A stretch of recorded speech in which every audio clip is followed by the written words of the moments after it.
Hello बच्चों, रसायन की पाठशाला में आज मैं आपके समक्ष विलयन अध्याय से जो अणुसंख्यक गुणधर्म चल रहा है बच्चों, उसका चौथा और अंतिम अणुसंख्यक गुणधर्म लेके आया हूं बच्चों। इसके बाद जो अगला कालांश आएगा उसमें सभी अणुसंख्यक गुणधर्मों की एप्लीकेशन हमारे डेली लाइफ में, हमारे व्यवहारिक जीवन में उन अणुसंख्यक गुणधर्मों का क्या उपयोग है उसका एक वीडियो लेके आऊंगा बच्चों। आज मैं चौथा अणुसंख्यक गुणधर्म जो कि पराशरण दाब है, इसके संबंध में बहुत से तथ्य आपको बताऊंगा बेटा। मैं आपसे पुनः कह रहा हूं, पिछले वीडियो में भी कहा था, जब भी आप इसे प्रारंभ करो, यदि आपको इस टॉपिक की आवश्यकता है और इसको प्रारंभ कर रहे हैं तो इसे अंत तक देखना है बच्चों। प्रारंभ से अंत तक देखना है। यदि आवश्यकता नहीं है तो अभी मत मत देखें आप इसे। आपको तभी देखना है बच्चों जब आपको लगता है टॉपिक आपको समझ में नहीं आ रहा है, लेकिन एक बार जब आप इसे शुरुआत करें, इसे अंत तक देखें बच्चों, है ना। आपका समय कम लगे इसलिए कुछ चित्र मैंने बना लिए हैं। हम कुछ प्रयोगों के माध्यम से पराशरण और पराशरण दाब दो भागों में बेटा इसकी व्याख्या करेंगे। एक करेंगे ऑस्मोसिस, क्या करेंगे बच्चों, एक करेंगे हम ऑस्मोसिस, और एक हम करेंगे ऑस्मोटिक प्रेशर। इन दोनों की व्याख्या करेंगे। पहले हम देखेंगे ऑस्मोसिस क्या है, उसके बाद हम देखेंगे बच्चों ऑस्मोटिक प्रेशर क्या है। चलिए, ऑस्मोसिस जानने के लिए हम एक दो प्रयोग करते हैं बच्चों। तीन अलग अलग प्रैक्टिकल कर रहे हैं, तीनों का निरीक्षण करते हैं उनमें क्या हो रहा है। इस प्रयोग में हमने क्या किया, दो विलयन है C1 और C2 सांद्रता के, दो क्या है बच्चों, सॉल्यूशन है। इन दोनों सॉल्यूशन के बीच में एक अर्धपारगम्य झिल्ली लगी हुई है, जिसको संक्षेप में हम बच्चों सेमी परमेबल मेम्ब्रेन के हिसाब से SPM कहेंगे बच्चों। क्या लगी हुई इन दोनों के बीच में, इन दोनों के बीच में एक SPM लगी हुई है। सेमी परमेबल मेम्ब्रेन क्या होती है सामान्यतः बच्चों, सेमी परमेबल मेम्ब्रेन इस प्रकार की झिल्ली होती है, इस प्रकार की मेम्ब्रेन होती है जिसके जो पोर्स होते हैं उन पोर्स से केवल विलायक के पार्टिकल मूवमेंट कर पाते हैं। अर्थात अगर उसके थ्रू कुछ निकलेगा तो विलायक के पार्टिकल्स निकलेंगे। क्योंकि सामान्यतः यह माना जाता है विलयन में विलय के पार्टिकल थोड़े बड़े होते हैं, विलायक के पार्टिकल छोटे होते हैं, और इसके पोर्स इतने होते हैं कि उसमें से केवल विलायक के पार्टिकल निकल पाएंगे, विलय के पार्टिकल इसमें से नहीं निकल पाएंगे। ठीक है ना बच्चों। एक हमने SPM ले ली, इन दोनों के बीच में SPM लगा दी। अब हमने माना C1 is greater than C2 है। यदि क्या कह रहा हूं मैं, अभी हमें मान के चल रहे हैं कि जो पहला विलयन है उसका कंसंट्रेशन दूसरे विलयन से ज्यादा है। कंसंट्रेशन को हमें मोलर में लेना है बच्चों, मोल पर लीटर, मोलर कंसंट्रेशन लेना है, अर्थात मोलरिटी लेना है हमें। ठीक ना बच्चों। हमने सामान्यतः कंसंट्रेशन किस में ले रहे हैं, मोलरिटी में ले रहे हैं, तो इसका मोलर कंसंट्रेशन इससे ज्यादा है। अगर हम इसको ऐसा छोड़ देंगे अगर, तो दोनों ही सॉल्यूशन में सॉल्वेंट तो होगा ही होगा बेटा, C1 में भी होगा C2 में भी होगा। अगर हम ऐसा रख दें तो हम देखेंगे कुछ समय पश्चात ये जो सॉल्यूशन है C2 सॉल्यूशन का कुछ पार्ट कहां आ जाएगा बच्चों, इस SPM के थ्रू इस C1 सॉल्यूशन में आ जाएगा। कहां आ जाएगा बच्चों, इस C1 सॉल्यूशन में आ जाएगा।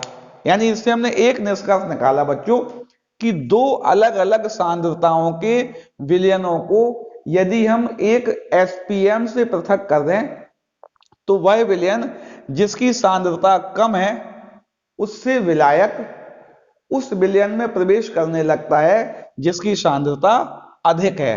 अर्थात हम ये जान चुके हैं, एक बात हम पहली बात हम जान चुके हैं कि जो विलायक के कण हैं, विलायक के कण कहां जा रहे हैं बच्चों, कम सांद्रता वाले विलयन से अधिक सांद्रता वाले विलयन में, अधिक सांद्रता वाले विलयन में प्रवेश करते हैं, प्रवेश करते हैं। किसके थ्रू करते हैं बच्चों? किसके थ्रू करते हैं? एसपीएम के थ्रू। किसके थ्रू? एसपीएम में से, है ना।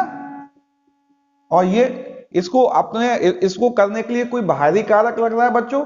नहीं लग रहा है। अर्थात यह कैसे होते हैं? स्वतः होते हैं। अर्थात क्या हो रहा है? विलायक के कण जो हैं वो हायर कंसंट्रेशन विलयन में मूवमेंट कर रहे हैं। कहां से कर रहे हैं बच्चों? लोअर कंसंट्रेशन वाले मूवमेंट सॉल्यूशन से कर रहे हैं। और ये जो प्रोसेस हो रही है ये ऑटोमेटिक हो रही है। कैसे हो रही है बच्चों? ये ऑटोमेटिक हो रही है। इसके लिए हमने कोई बाहरी कारक अभी नहीं लगाया है। ठीक है ना बच्चों। दूसरी बात, इसी प्रैक्टिकल को हमने दूसरी तरह से किया। अब जब दो सॉल्यूशनों को हमने सेपरेट किया, जब दो सॉल्यूशनों को हमने जब सेपरेट किया बच्चों, ये हमारा सॉल्यूशन 1 है, सॉल्यूशन 1 है, और ये हमारा सॉल्यूशन, इस साइड नहीं देख रहा तो बच्चों यहां लिख दे रहा हूं, ये आपका सॉल्यूशन कौन सा है बच्चों? ये सॉल्यूशन 2 है। जब यही विधि इस तरह से की हमने, सॉल्यूशन 1 और 2 को एक दूसरे के ऊपर रखा, फिर वही प्रोसेस हुई। हमने माना अभी यहां पे जो C1 है, C1 जो है ना, C1 is less than C2 है। ये C1 है और ये C2 है, यानी C1 की सांद्रता C2 से कम है। अभी हमने क्या कह रहा हूं बच्चों? ये जो C1 विलयन है इसकी सांद्रता C2 से कम है। ठीक है ना। अब क्या होगा बेटा? जब सांद्रता कम होगी तो पहली बात तो हम जान ही चुके थे कि जो विलायक के कण हैं वो कम सांद्रता वाले विलयन से अधिक सांद्रता वाले विलयन में प्रवेश कर रहे थे। ठीक है ना। तो यहां भी वही प्रक्रिया होगी। अर्थात ये जो विलायक के कण हैं यहां से, इस सॉल्यूशन से जो सॉल्वेंट के पार्टिकल हैं वो यहां पे एंटर करेंगे। जैसे ही यहां एंटर करेंगे, निश्चित बात है कि ये जो ट्यूब लगी हुई है इस ट्यूब में इसका लेवल क्या हो जाएगा बच्चों? इसका लेवल बढ़ जाएगा। अर्थात ये, लेकिन इसमें एक चीज और आएगी बेटा, लेवल बढ़ते बढ़ते एक स्थिति ऐसी भी आएगी बेटा कि यहां पे लेवल फिक्स हो जाएगा। अब लेवल नहीं बढ़ेगा, अब लेवल नहीं बढ़ेगा, ये फाइनल है। यहां इनिशियल था, अगर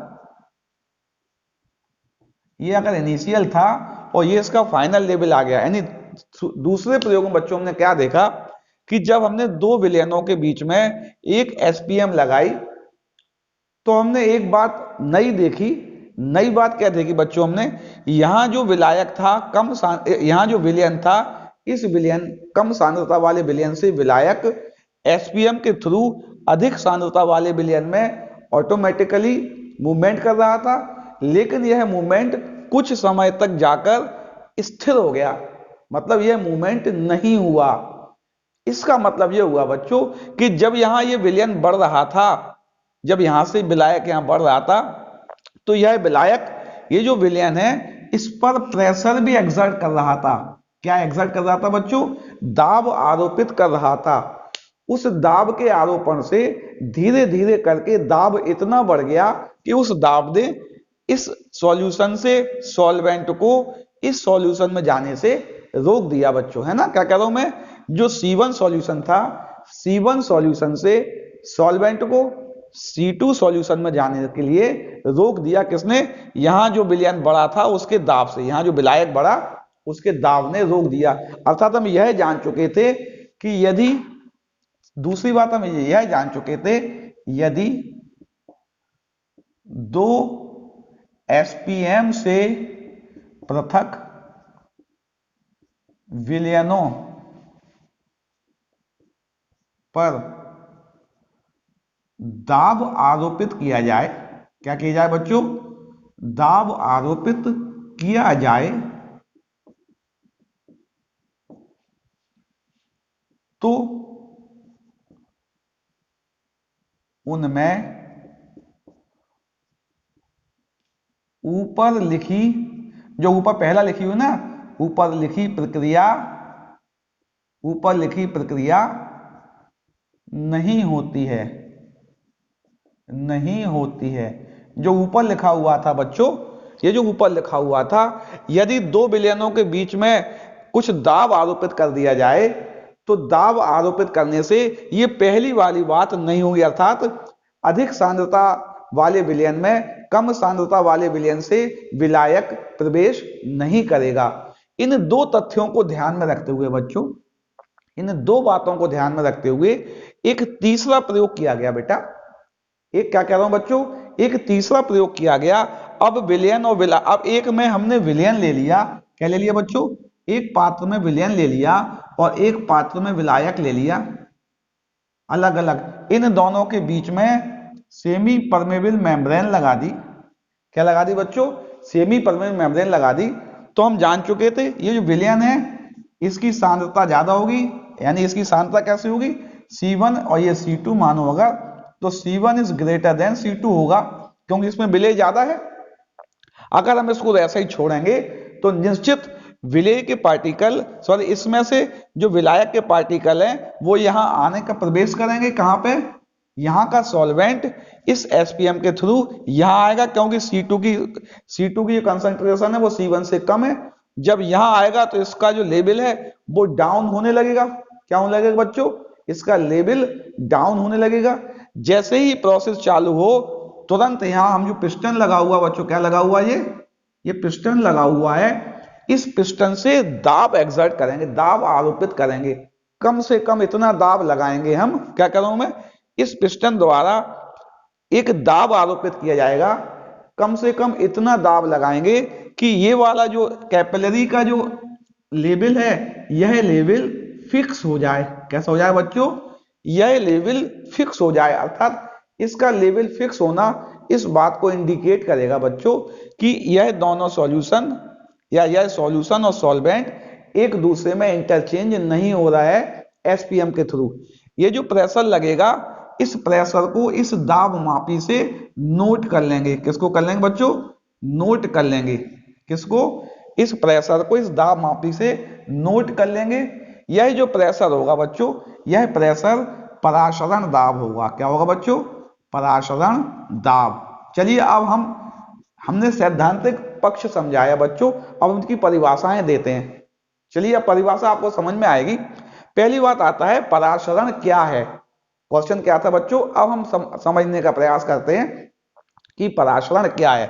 हम कहेंगे जब दो अलग अलग सांद्रताओं के विलयनों को एक अर्ध पारगम झिल्ली से यदि पृथक कर दिया जाए, हमने किया है, तो कम सांद्रता वाले विलयन से विलायक के कणों का अधिक सांद्रता वाले विलयन में स्वतः जाने की प्रक्रिया परासरण कहलाती है। अब समझ में आ रहा ना बच्चों आपको क्या कह रहा हूं मैं, दो विलयनों को, अलग अलग सांद्रता वाले विलयनों को एक एसपीएम से सेपरेट किया। इस प्रक्रिया में कम सांद्रता वाले विलयन से केवल विलायक के कण एसपीएम से होकर अधिक सांद्रता वाले विलयन में स्वतः मूवमेंट कर रहे हैं। इस प्रकार का मूवमेंट परासरण कहलाता है। ठीक है ना बच्चों, क्लियर है ना, परासरण क्या है। अब आप मन में सोच सकते हैं, मन में आप इसकी परिभाषा लिख सकते हैं। अब आता है परासरण दाब क्या है। हमने यह भी जाना था बच्चों कि विलयन को विलायक से मिलने से रोकना है, अर्थात सॉरी विलायक को विलयन से मिलने से रोकना है अर्धपारगम के थ्रू। इसको रोकने के लिए हम जानते थे हमें कम से कम क्या लगाना पड़ेगा, दाब आरोपित करना पड़ेगा। क्या करना पड़ेगा बच्चों, दाब आरोपित करना पड़ेगा।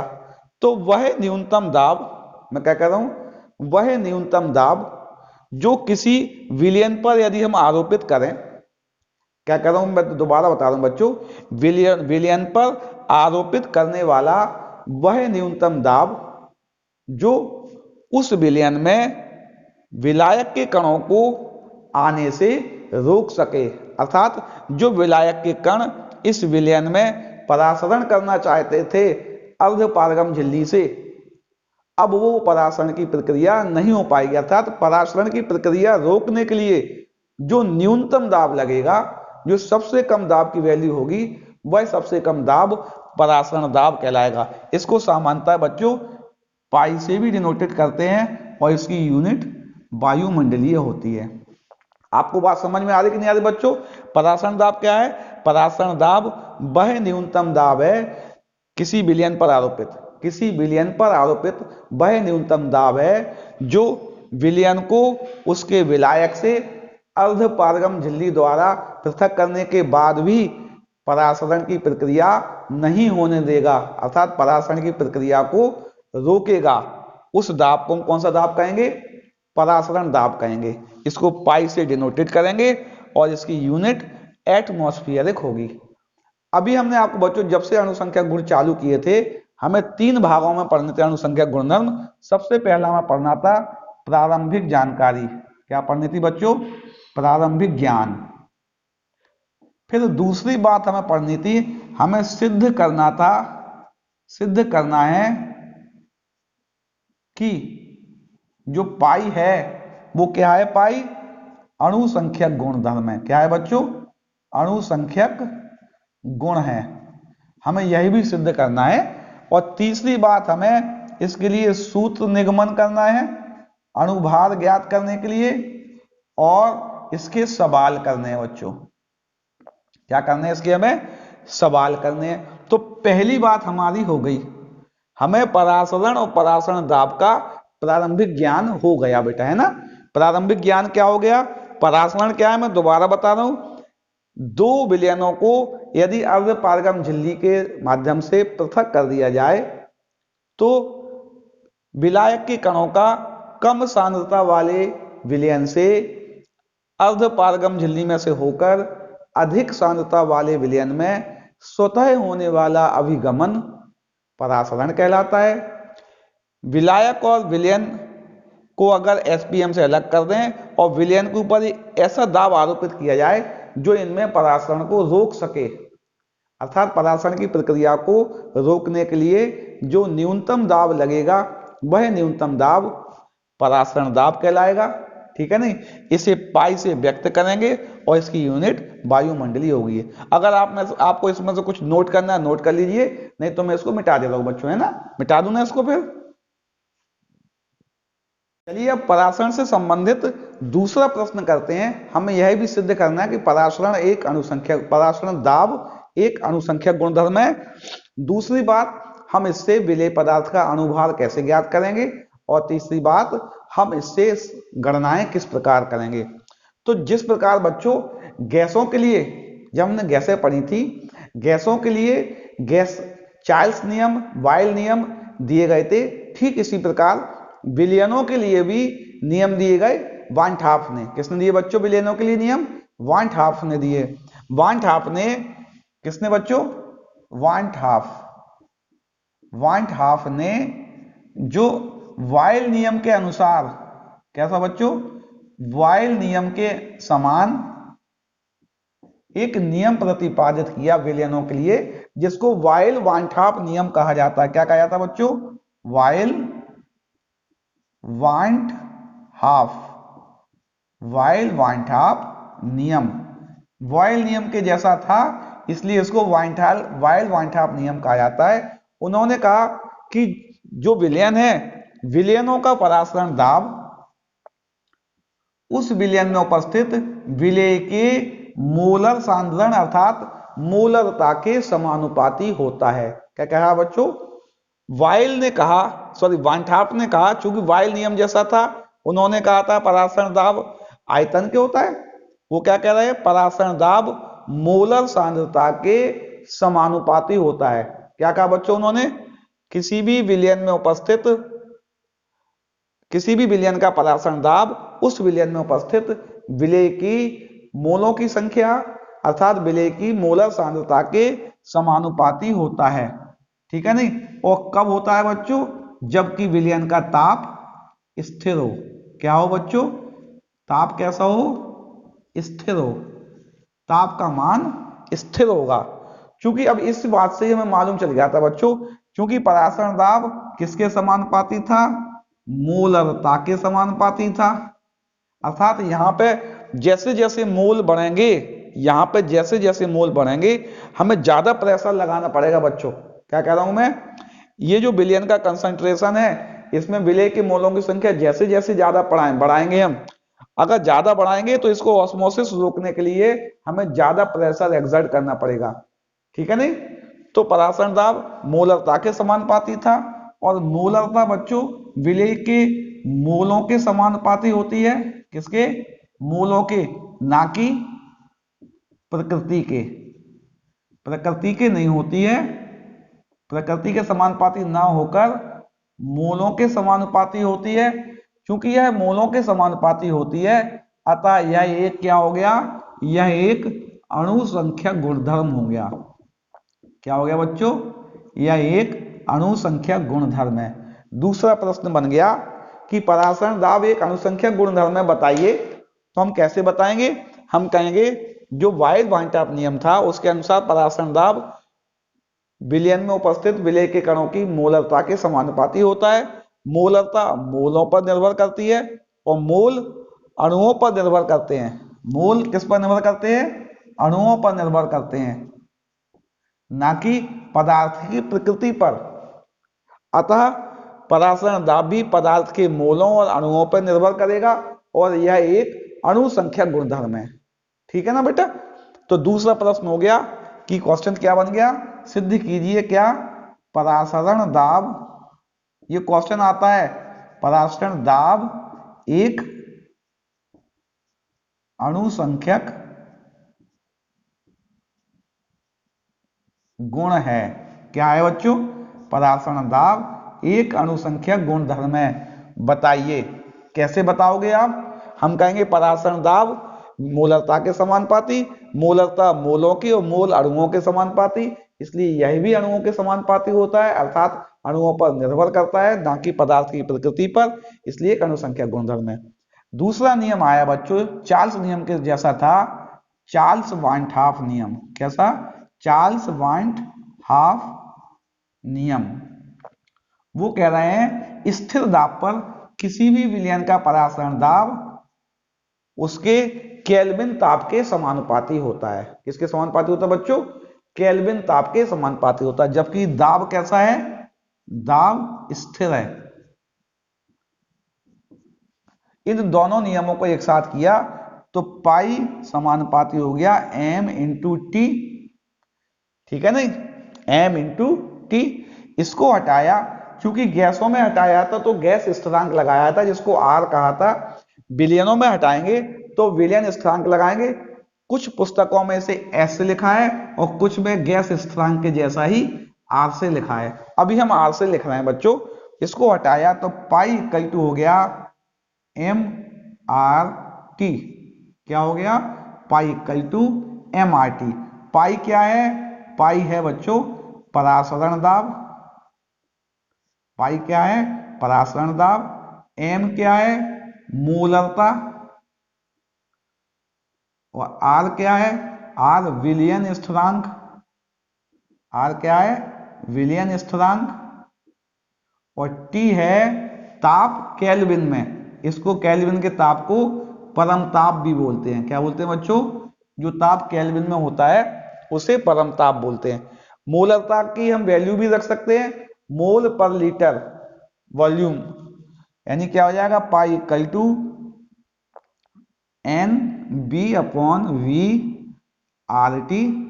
वी को यहां ले जा सकते हैं तो हो जाएगा pi we equal to n r t. B और लगा दिए। याद रखना बच्चों, यहां पर जो वॉल्यूम है वो लीटर में है। जब हम गणनाएं करेंगे तो वॉल्यूम को लीटर में बदलेंगे, ठीक है ना। इससे हम विलेय का मॉलिक्यूलर मास भी निकाल सकते हैं बेटा। पाई वी इक्वल टू, इसको W B upon M B भी लिख सकते हैं और आर टी लिख सकते हैं, ठीक है ना। और क्या होगा? अगर हमें एम बी निकालना है तो हम एम बी निकाल लेंगे W B R T upon pi into V. ये एम बी का सूत्र है। अगर हमें विलेय का अणुभार निकालना है तो इसमें विलेय का भार चाहिए, विलयन स्थिरांक चाहिए, केल्विन टेम्परेचर चाहिए और ऑस्मोसिस प्रेशर चाहिए, वॉल्यूम चाहिए लीटर में। अगर लीटर में वॉल्यूम मिल जाएगा तो ये एम बी आ जाएगा। बच्चों ये भी याद रखना है हमें, सभी गणनाओं में आर की यूनिट एक ही रखना है हमें, और इसकी वैल्यू नहीं दी हो तो कौन सी मानेंगे वो भी देख लेना है। यानी आर इक्वल टू हम लिखेंगे अगर तो हो जाएगा इसको एन ही लिख दें, यहां से निकले। आर इक्वल टू क्या हो गया, pi v upon n t. V की वैल्यू होती है बच्चों लीटर और पाई की वैल्यू होती है एटमॉस्फेरिक, क्या, वायुमंडलीय, और एन की वैल्यू पर मोल यानी मोल इनवर्स, और टी की वैल्यू केल्विन, केल्विन इनवर्स। ये इसकी यूनिट होती है, किसकी, विलियन स्थिरांक की ये यूनिट होगी litre, atmospheric, mole inverse, kelvin inverse. सामान्यतः इस यूनिट में इसकी वैल्यू 0.082 आएगी। अगर आपको नहीं दी हो तो आपको यही वैल्यू रखना है बेटा, ठीक है ना। अगर आपको वैल्यू दी होगी तब तो ठीक है, और नहीं दी होगी तो ये रखना है। इसकी यूनिट ये होती है लीटर वायुमंडलीय, मोल इनवर्स, केल्विन इनवर्स, या प्रति मोल प्रति केल्विन। इस बात को भी आप नोट कर लीजिए। उपरोक्त सूत्र के आधार पर हम एक दो सवाल करते हैं बेटा, है ना। चलिए एक दो क्वेश्चन कर लेते हैं बेटा। पहला क्वेश्चन कर दे, सिंपल क्वेश्चन कर लेते हैं। पहला क्वेश्चन दिया है हमें कि 5% ग्लूकोज, 5% ग्लूकोज, और इसका जो परसेंटेज दी है वो वेट बाई वॉल्यूम दी है बेटा। कैसे दी है, कुछ बुक में परसेंटेज नहीं लिखी, लेकिन परसेंटेज लिखना अनिवार्य है, क्योंकि अगर वेट बाई वेट होती तो उसमें डेंसिटी की आवश्यकता पड़ती वॉल्यूम निकालने के लिए बेटा, हमें ना ये लिखना अनिवार्य है। 5% ग्लूकोज का जलीय विलयन है, ग्लूकोज का जलीय विलयन, जलीय विलयन का 27 डिग्री सेंटीग्रेड पर परासरण दाब ज्ञात कीजिए। क्वेश्चन समझ में आ रहा है ना बेटा, सिंपल है। पहली बात तो वेट बाई वॉल्यूम है, ये भी आपको याद रखना है। वेट बाई वॉल्यूम का मतलब होता है कि 5 ग्राम ग्लूकोज 100 ml जल में, 100 ml विलियन में लिखो बेटा, जल में ना लिख के 100 ml विलियन में उपस्थित है। विलियन जलीय है लेकिन बेटा, है ना। इसका मतलब क्या है, 5 ग्राम ग्लूकोज 100 ml जलीय विलयन में उपस्थित है, अर्थात ग्लूकोज का भार जो हो गया बेटा WB हो गया 5 ग्राम, और विलयन का जो आयतन हो गया वो हो गया 100 ml। चूंकि गणना में लीटर में आयतन होता है बेटा, तो हम लिख देंगे 0.1 लीटर, क्योंकि इसमें 1000 का भाग चला जाएगा, 1 लीटर। सूत्र और लिख दो बच्चों में यहाँ पे, क्या था, एक था पाई इक्वल टू MRT, ये समीकरण वांट हाफ समीकरण कहला रही थी बच्चों, क्योंकि वांट हाफ ने ये नियम दिए थे, इसलिए समीकरण को वांट हाफ समीकरण भी बोलते। क्या बोलते बच्चों, वांट हाफ समीकरण। कहीं कहीं यहाँ पे C लिखा होता है, C भी मोलर कंसंट्रेशन ही होता है बच्चों, और मोलरता होती है ये, इसलिए M लिख देते हैं हम। C भी लिखा हो सकता है पाई इक्वल टू, ये भी लिखा हो सकता है बच्चों पाई इक्वल टू CRT, एक ही बात है ना। इसको ऐसे भी लिख सकते थे, pi V equal to, pi V equal to WV upon MV RT, ये भी लिखा था, और MV इक्वल टू था WB RT upon pi V, ये भी फॉर्मूला था बेटा, है ना। इन फॉर्मूले का हम यूज करेंगे, इनका हम यूज करेंगे, ठीक है। ये हो गया।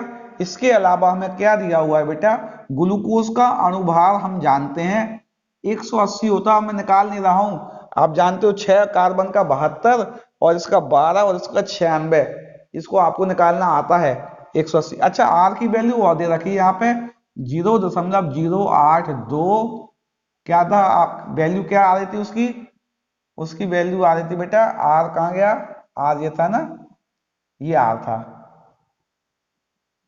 क्या वैल्यू आ रही थी बेटा इसकी, हम निकाल ही ले रहा है। अच्छा आर इक्वल टू था आर इक्वल टू था, इसमें आर इक्वल टू क्या हो रहा था, यहां पर देखें आर इक्वल टू हो रहा था pi v upon N into T, यानी आ रही थी एट एटीएम, मुझे भी याद नहीं थी ना बेटा, इससे निकालने पे याद हो जाती है, एटीएम लीटर मोल इनवर्स और केल्विन इनवर्स। चलिए लिख देता हूं मैं, क्या थी, ATM litre inverse, sorry litre mole inverse kelvin inverse, ये इसकी यूनिट थी। ठीक है ना, इसको याद कर लेना आप, मुझे भी याद नहीं हो रही ठीक से, मैं तो निकाल लेता हूं बेटा, जो फॉर्मूला है ना उससे मैं निकाल के रख देता हूं सामान्यतः। चलिए ये भी दिया हुआ है, हमें पाई निकालना है, क्या निकालना है बेटा, पाई। तो ये वाला सूत्र लगा दें, v और कर दें यहाँ पे, पाई का फॉर्मूला क्या होगा बेटा, पाई इक्वल टू हो गया W B R T upon M B into V. ठीक है ना। अच्छा तापमान और दिया था यहाँ पे, तापमान दिया था 27-273, क्योंकि केल्विन में चाहिए थे ना 300 केल्विन। चलिए वैल्यू रख दें, डब्ल्यू भी दिया है 5 ग्राम, आर के वैल्यू दिए 0.082 और टी दिया है 300, एम बी होता है 180 और वॉल्यूम दिया है 0.1। ये जब हटाएंगे बेटा यहां से तो यहां पर 100 और आ जाएगा, ये इससे कैंसिल हो गए, और ये 3 से ये कट गए 60 बार बेटा, कितने बार, 60 बार कट गया, और ये इससे कट गया 5 बार, 12 बार, यानी आंसर आया 82/12। कितना आया बच्चों आंसर, 82/12। तो बर्शिंग 72, 6 आया बेटा इसका आंसर। अब 10 बचे, कितने बचे, 10 बचे, तो 12×8 = 96, 4 बचे, 12×3 = 36। कितना आंसर है, थोड़ा और देख लेना बेटा, कैलकुलेशन में मिस्टेक हो जाती है। कितना आ रहा था, बर्शिंग 72, 6 बार 10 बच रहे थे और 96 आ गया, तो 4 बचे, 12×3 = 36, 6.83। कितना आएगा, 6.83 एटीएम। यहाँ कैलकुलेशन थोड़ा चेक कर लेना बच्चों, क्योंकि मैं यही कर रहा हूं ना बोर्ड पे। अब दूसरा क्वेश्चन कर लेते बेटा, ये क्वेश्चन नोट कर लीजिए आप, एक क्वेश्चन और कर लेते हैं। क्वेश्चन दिया है 27 डिग्री सेंटीग्रेड पर m/10 अवाष्प, यूरिया लिख दें, अवाष्प के लिए यूरिया भी होता है बच्चों, यूरिया के जलीय विलयन का, किसका बच्चों, यूरिया के जलीय विलयन का वाष्प दाब, क्या बच्चों, जलीय विलयन का वाष्प दाब क्या होगा। और आर की वैल्यू तो दे रखी है 0.082, क्या यूनिट थी बच्चों इसकी, हमने निकाल ली थी, अब ये लिखी है लीटर एटमॉस्फेरिक, ऐसा लिखा होता है सामान्यतः बुक में, इसी क्रम में लिख देता हूं मैं अब, मोल इनवर्स। ये आर की वैल्यू दे रखी थी हमें। अब हमें क्या निकालना है, परासरण दाब निकालना है, तो परासरण पाई इक्वल टू हम जानते हैं एम आर टी, ये तो सीधा सीधा हो गया ना बेटा, पाई इक्वल टू एम की वैल्यू दे रखी है 1/10, आर की वैल्यू 0.8082, और जो तापमान है वो 27 डिग्री को जब केल्विन में बदलेंगे बेटा हम, तो 300 हो जाएगा। कितना हो जाएगा, 300। इसको यहां से हटाया तो 3 0 आ गए, ये इससे कट गया, और नीचे आ गया 82 × 3, यानी आया बेटा 3 3 6 और 24 और इक्वल अपॉन 100, यानी आएगा 2.46 वायुमंडलीय। कितना आ गया बेटा, 2.46 वायुमंडलीय इसका दाब हो गया। किस किस की वैल्यू रख दी थी हमने, M are T, M 1/10, R 0.82 और टी 27 को 273 में जोड़ा तो 300 हो गया, और इसको सॉल्व किया तो आंसर आया 2.46 वायुमंडलीय। इन दोनों सवालों को नोट कर लो बेटा, इसको फिर मैं मिटा के अगले क्वेश्चन करवाता हूं। एक अगला क्वेश्चन और करते हैं बेटा। क्वेश्चन दिया है क्वेश्चन नंबर 3, दो हमारे क्वेश्चन हो गए ना। क्वेश्चन नंबर 3 दिया है 1.76% किसमें दिया बच्चों, वेट बाय वॉल्यूम दिया है। ग्लूकोज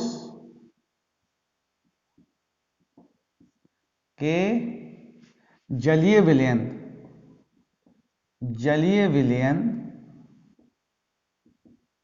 का 17 डिग्री सेंटीग्रेड, 17 नहीं 27 ले लो बेटा, आसानी से हो जाता है ना, सेंटीग्रेड पर परासरण दाब 2.4 वायुमंडलीय है। क्या है बच्चों? 2.4 वायुमंडलीय है। तो ग्लूकोज का अणुभार ज्ञात करना है, ज्ञात कीजिए। ग्लूकोज का अणुभार ज्ञात कीजिए। आर की वैल्यू दे रखी है 0.082। क्या था बच्चों? इसमें था लीटर वायुमंडलीय, मोल इनवर्स, केल्विन इनवर्स। ये हमें आर की वैल्यू दे रखी है। अब तो हम वैल्यू रखना है। देख क्या क्या दे रखा है, वही बात हो गई। वेट बाई वॉल्यूम का मतलब क्या हुआ? 1.76 ग्राम ग्लूकोज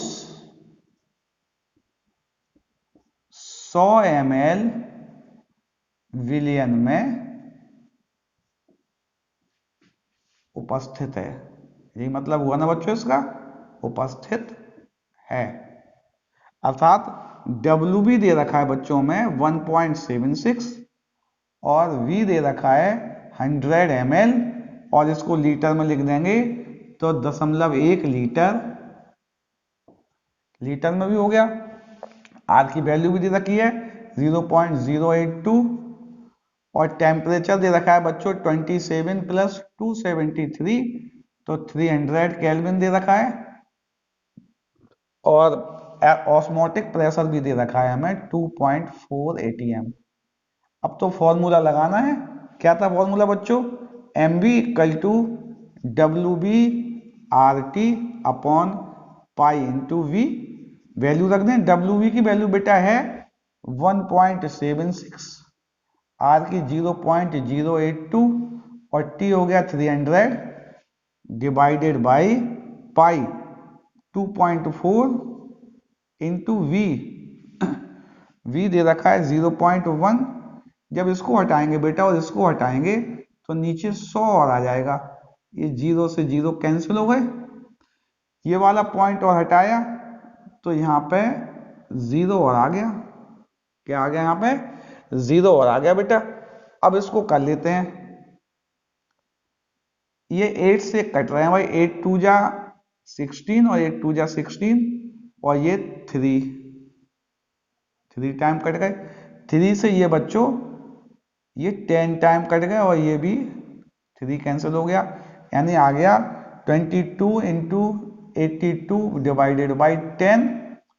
इसको बच्चों मल्टीप्लाई कर ले रहा है। अच्छा 22 2 जा 44 और 22 8 जा 176 और 4 180 डिवाइडेड बाई 10, यानी आंसर आ गया 180.4 ग्राम पर मोल।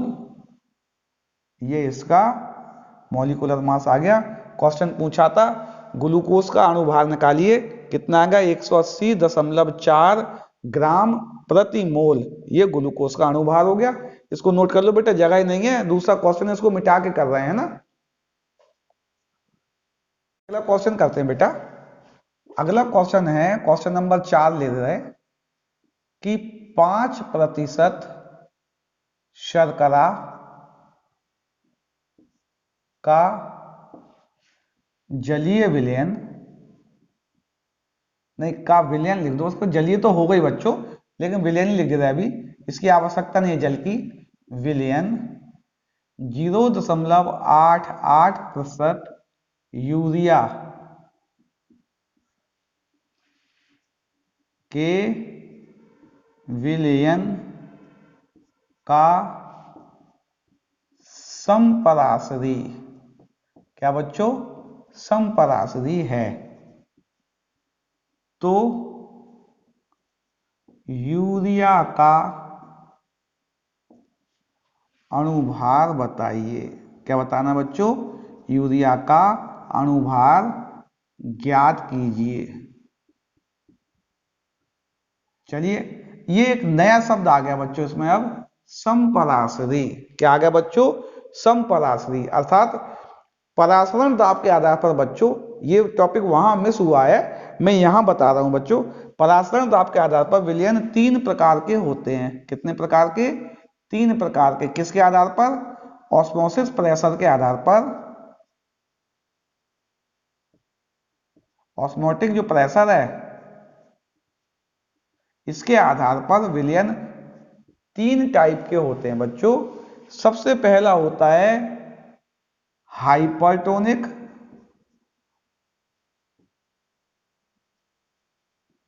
और दूसरा होता है हाइपोटोनिक, और तीसरा होता है बच्चों आइसोटोनिक। हाइपरटोनिक, हाइपोटोनिक, आइसोटोनिक, यानी कि ये होता है अति परास, उच्च पराशरी भी कह सकते हैं। अति ना कह, क्या कहें बच्चों? उच्च पराशरी। और ये होता है निम्न पराशरी। क्या होता है बच्चों? ये निम्न पराशरी। और ये वाला कहलाता है बच्चों समपराशरी। अर्थात यदि दो दिए गए विलयन हैं, पाई 1 और पाई 2, इनके ऑस्मोटिक प्रेशर है, इससे काउंटिंग कर रहे हैं बच्चों, ये ओरिजिनल सॉल्यूशन है, इससे काउंटिंग कर रहे हैं, ठीक है ना, इसके हिसाब देखेंगे। यदि पाई 1 इक्वल टू पाई 2 है, तो दोनों विलयन समपराशरी कहलाएंगे। अर्थात समपराशरी विलयन वह विलयन होंगे जिनके परासरण दाब एक समान होंगे। हाइपरटोनिक क्या होगा? यदि पाई 1 ग्रेटर देन पाई 2 है, तो यह इसका हाइपरटोनिक है। किसका? यह इसका हाइपरटोनिक है। किसका? अर्थात जिस जिस विलयन का परासरण दाब दूसरे विलयन से ज्यादा होगा, वह दूसरे विलयन का हाइपरटोनिक होगा। अर्थात जिसका परासरण दाब ज्यादा, वह हाइपरटोनिक होगा। हाइपोटोनिक क्या होगा बच्चों? यदि पाई 1 लेस देन पाई 2 है, ये जो पाई 1 है, यह पाई 2 का हाइपोटोनिक होगा। अर्थात जिस विलयन का परासरण दाब कम होगा, वह हाइपोटोनिक होगा। आइसोटोनिक तो हम बता ही चुके, परासरण दाब समान होगा। यदि यह दोनों विलयन आइसोटोनिक हैं, यानी इनकी मोलर सांद्रताएं एक समान होंगी। क्या होंगी बच्चों? इनकी मोलर सांद्रताएं एक समान होंगी, उनमें परासरण भी नहीं होगा। अगर उनके बीच में एसपीएम लगी हुई है, तो उनमें परासरण नहीं होगा बेटा। अर्थात आइसोटोनिक सॉल्यूशन के लिए क्या हो गया? आइसोटोनिक सॉल्यूशन के लिए M1 इक्वल टू M2 हो गया। दोनों की मोलरिटी कैसे हो जाएंगी? इक्वल हो जाएंगी, और उनमें परासरण नहीं होगा। परासरण नहीं होगा, उनके अंदर परासरण की प्रक्रिया नहीं होगी। इस सूत्र का हमें उपयोग करना है। इसका बच्चों, इस सूत्र का हमें उपयोग करना है। क्योंकि परसेंटेज का सवाल है, तो दोनों का जो वॉल्यूम होगा, वॉल्यूम परसेंटेज दिया है, ये डब्ल्यू वी दिया है, दोनों का वॉल्यूम सेम होगा, तो इसके लिए सूत्र हम N1 इक्वल टू N2 भी लिख सकते हैं।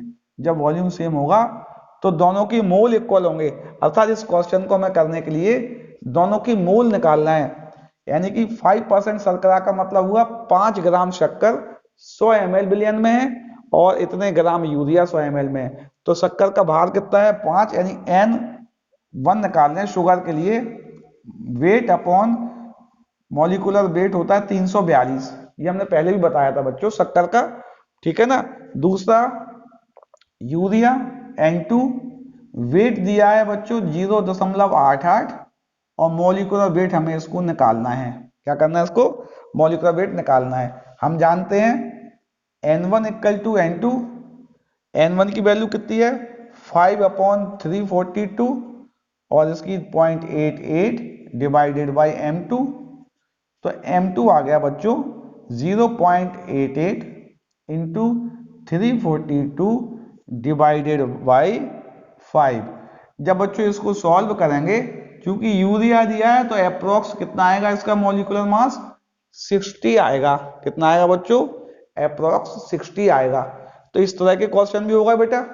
अब आपको परासरण दाब संबंधित लगभग सभी बातें आ रही हैं बच्चों। परासरण दाब क्या है, परासरण दाब के आधार पर विलयन 3 प्रकार के हो गए हैं, परासरण किसे कहते हैं। इसके बाद जो अगला कालांश आएगा बेटा, उसमें जितने भी अणुसंख्या गुणधर्म पढ़े हैं उनकी एप्लीकेशन, उनके हमारे दैनिक जीवन में क्या उपयोग हैं, उन सब बातों की एक साथ चर्चा करेंगे। आज के कालांश में आपके लिए इतना ही बच्चों। अगले कालांश में नए टॉपिक के साथ पुनः हम लोग आएंगे और पुनः नई तरह की अवधारणाओं को जानेंगे।